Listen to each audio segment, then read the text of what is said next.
কালি নিয়ে যেটা বলছেন, হ্যাঁ কালির ইস্যু একটা আছে আর কি, এটা তো মনে হচ্ছে ইউনিভার্সাল আর কি। আমাদের নির্বাচন কমিশন অনেক খোঁজখবর করে সবচেয়ে ভালো যে পার্মানেন্ট মার্কার সেটাই নিয়েছে আর কি। তো আমরা নিজেরাও একটু রেজিস্ট্রার সাহেব যেমন একটু এগুলোকে কিঞ্চিত আমরা নিজেরাও একটু ট্রাই করে দেখছি।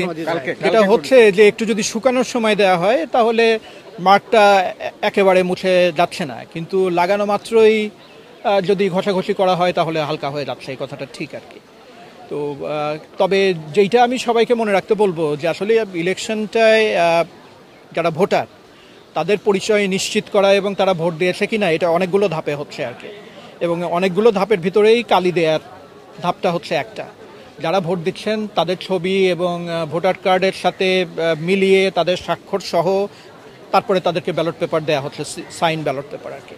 তো কাজেই কেউ যদি খুব ঘষাঘষি করে কালি তুলেও ফেলে তার পক্ষে আসলে আর কোনো ভোট দেওয়ার কোনো সুযোগ নাই আর কি, কারণ তার যে স্লটটা ওইটা পূরণকৃত হয়ে গেছে আর কি, সে আর ভোট দিতে পারবে না আর কি। আমি বলবো যে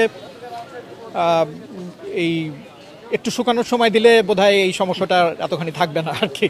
এমনি যদি ওভারঅল পরিবেশের কথা বলেন আর কি, আলহামদুলিল্লাহ খুব ভালোই দেখছি, খুবই সুন্দর পরিবেশে আমাদের ছাত্রছাত্রীরা ধৈর্যের সাথে লাইনে দাঁড়িয়ে তাদের যে গণতান্ত্রিক অধিকার সেটার চর্চা করছেন আর কি। আর উপস্থিতিও তো বাড়ছে আমি দেখতে পাচ্ছি আর কি। তো আমরা আশাবাদী যে সুন্দরভাবেই আমাদের এই কাজটা স্বচ্ছতার ভিতর দিয়ে শেষ হয়ে যাবে আর কি।